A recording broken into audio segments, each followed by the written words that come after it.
Well, what you were referring to was that they were selling CDOs, collateralized debt obligations, and they were bonds which contained mortgages and pieces of mortgages, and they browbeat the rating agencies, S&P, Moody's, and Fitch, into giving them AAA ratings when, in fact, their ratings were BBB, the difference between a 10 and a 3.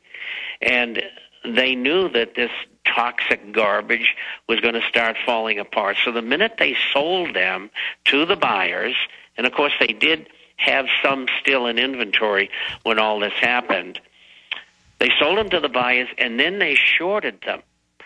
They bet that they were going to go down. And here they've just sold them on the long side to institutions throughout the world, particularly in Europe. And then they turned around and shorted the market at the same time. And that's what the writer is talking about. Now let's explain this. You have a bond, and you sell it to Alex Jones. Goldman Sachs does. Then they turn around, and they go into the market, and they sell the bond that you just bought, just like they want it to go down, because when you sell short, it has a tendency to make the bond or the stock to go lower. And if other people see that, they'll sell too. So if they sell the bond short at par, which is 1,000, it may go down to 95 or 90. And then somewhere along the way, they're going to buy their short position back, and they're going to make a profit on the downside by betting that your bond is going down, which it did. I was about to say, so in layman's terms, Goldman Sachs, unlike any other group, has regulators internationally in the Treasury, in the private Federal Reserve, in the government, on record, running everything.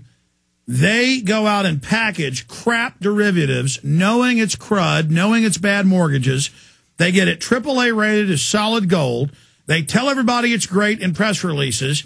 They sell it to banks, institutions, individuals, to the investing world, to governments, to CalPERS in California, to your school district, to the COP union, pension funds, everything.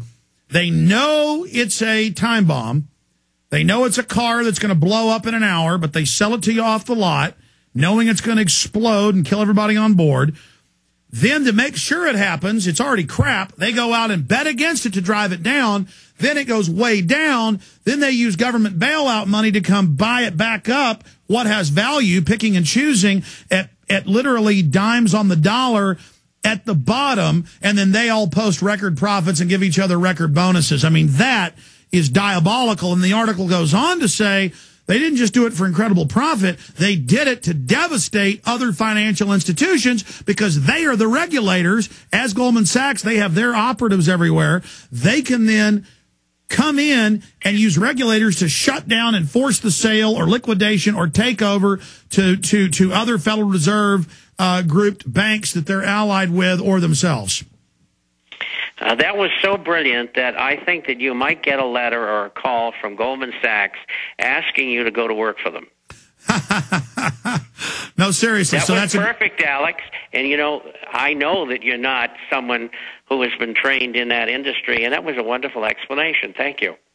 Well, no, I'm just here every day reading it, looking at it. I mean, I just understand what these that's what Rothschild did in 1815, staging the collapse of the market so he could buy it up. I mean, it's the same trick, just more sophisticated. That's right.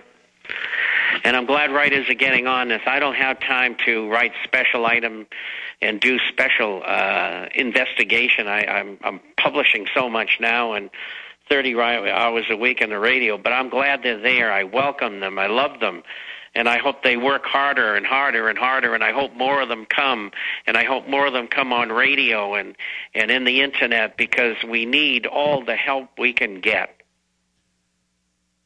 I'm just blown away by how bold Goldman Sachs is, and of course they're just one of the culprits. Bob, don't care. They are a law unto themselves. They're crooks in $3,000 suits. They don't care about the Constitution, the laws. The SEC protects them. And, did Shapiro work for the SEC? Did There's so many of their alumni, so to speak, in banking worldwide, as you pointed out, as well as in the brokerage business that have gone to Washington. It's ludicrous. Now, it's not new.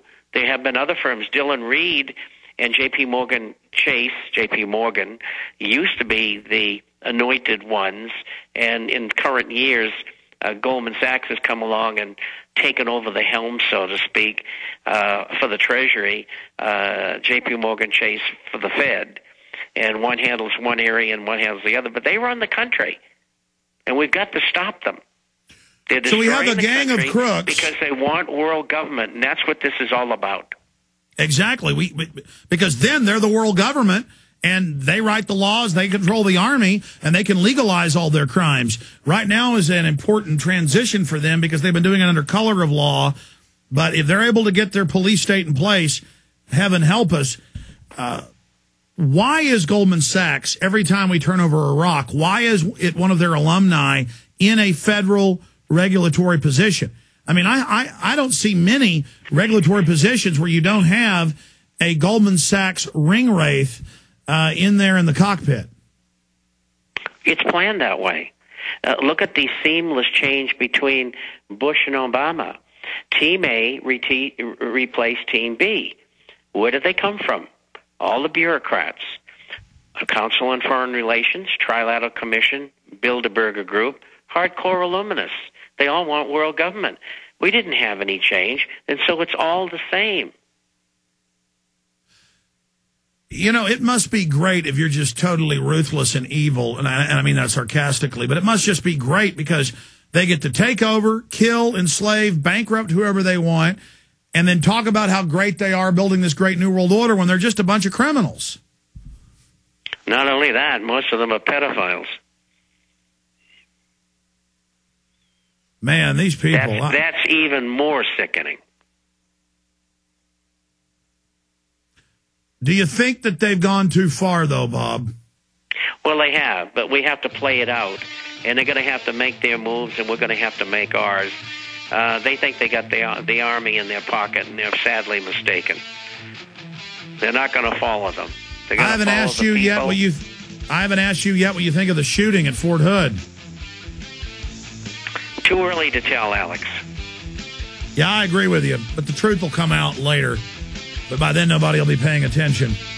Your call straight ahead. 2 more segments with Bob Chapman. Stay with us.